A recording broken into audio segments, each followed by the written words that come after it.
आज इस वीडियो में इस बात पर चर्चा करेंगे कि समृद्ध घरों की महिलाएं अपने व्यक्तित्व की अलग पहचान बना सकती हैं। देखिए, समृद्ध घरों की जो महिलाएं होती हैं, सबसे पहली बात आर्थिक रूप से संपन्नता होती है।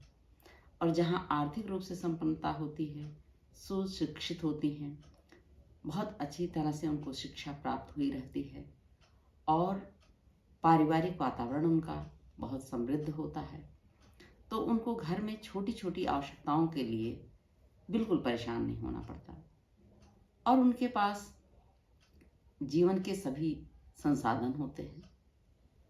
पर उनके सामने समस्या ये आती है कि वह सब कुछ होने के बावजूद भी अपने जीवन को कैसे आनंदपूर्ण बनाएं, कैसे खुशी के साथ वो अपने समय को काटें। क्योंकि आखिर हर परिवार में पति को तो कमाने जाना ही पड़ता है, चाहे वह व्यवसाय करने के लिए जाएं या नौकरी करने के लिए जाएं। और महिलाओं के पास समय ही समय होता है।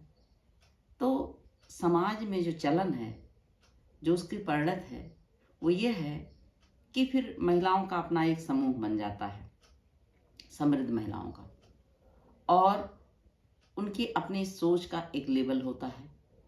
फिर वह सभी मिलकर के ज़्यादातर तरह तरह की पार्टियों का आयोजन करना, उत्सवों का आयोजन करना, उसमें भाग लेना, शामिल होना, और इसी में ही वो अपने जीवन की आनंद और खुशी समझती हैं। और ऐसा करके वह अपने आप को यह महसूस करती हैं कि हमारा समय बहुत अच्छे से बीत रहा है। लेकिन अगर इसको आप बारीकी से देखें तो वस्तुतः होता क्या है कि जब वह किटी पार्टी में जाती हैं या किसी भी पार्टी में जाती हैं, तब उनके अंदर बहुत जोश होता है, बहुत खुशी से जाती हैं और पूरी अपनी संपन्नता के साथ, अपने सौंदर्य प्रसाधनों के साथ पूरा अच्छी तरह से तैयार होकर जीवन का उत्सव मनाती हुई जाती हैं। लेकिन अब वहाँ पर एक से बढ़कर एक सभी, और सब एक दूसरे को देख करके उनका जो बौद्धिक सोच होता है वो यहाँ बड़े सीमित दायरे में हो जाता है।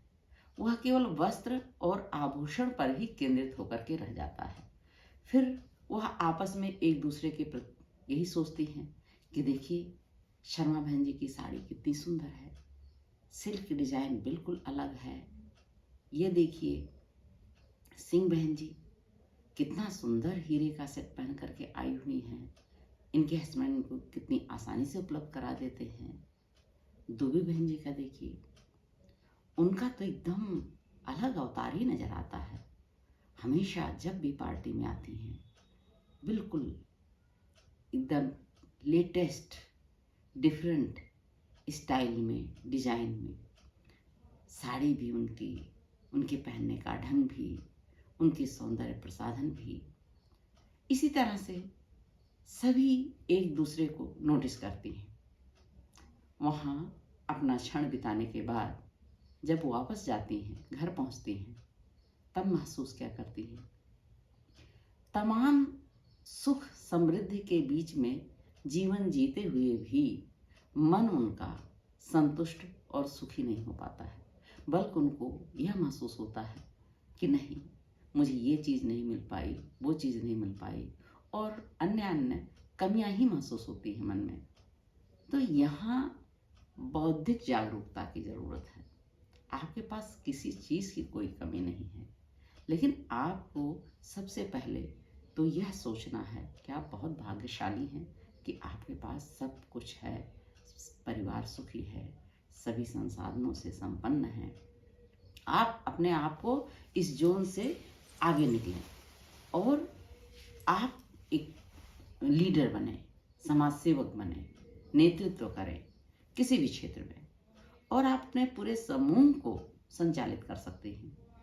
आप अपने समूह को इस तरह की पार्टी करने के बजाय कि किटी पार्टी करें या तरह तरह की छोटी छोटी पार्टियां करें, उसकी जगह पर आप चुनें, जैसे समाज सेवा का क्षेत्र चुन लें, आसपास के मोहल्ले में या कहीं भी कोई निर्दिष्ट जगह पर, कि वहाँ हम उस मोहल्ले में जाएंगे और सभी लोग मिल करके जाएंगे और सप्ताह में हम जितना समय पार्टी के लिए निकालते हैं बस उतना ही समय निकालने की ज़रूरत है। और जाएंगे, वहाँ महिलाओं से मिलेंगे, उनकी समस्याओं को सुनेंगे और उनकी समस्याओं का हम व्यक्तिगत रूप से जितना संभव होगा समाधान करने की कोशिश करेंगे, उन्हें समझाएंगे, उनके बच्चों को शिक्षा के प्रति जागरूक करेंगे। स्वास्थ्य की बहुत समस्याएं होती हैं, वो लोग ये समझ ही नहीं पाते हैं कि हमारी इस बीमारी में हमें किस चिकित्सक के पास जाना चाहिए या सरकारी योजनाएं क्या क्या हैं, उनका कैसे लाभ उठा सकते हो। जो सरकारी योजनाओं के द्वारा, सरकारी हॉस्पिटल के द्वारा आपको सुविधा मिल सकती है, वह आप कैसे ले सकते हैं, क्योंकि वे लोग इतने पढ़े लिखे नहीं हैं, इन सभी चीज़ों से अनभिज्ञ हैं, सभी को पूरी जानकारी नहीं मिल पाती है। लेकिन अगर आप दूसरे की सेवा में, समाज की सेवा में अपने आप को लगाएंगी तो आपसे दूसरे का भला होगा। आप परोपकार के कार्य को करके आपको आनंद और खुशी मिलेगी और आपका वह दिमाग जो आपको आपकी कमियां बताता है कि नहीं, आप में ये कमी रह गई, आप में वो कमी रह गई, आपको घर से यह नहीं मिल पाया, वह नहीं मिल पाया, इन सब से बिल्कुल दूर आप उस बौद्धिक स्तर पर जीवन जिएंगी कि जहाँ आपकी एक अच्छी पहचान होगी, एक आपके व्यक्तित्व का समृद्ध विकास होगा।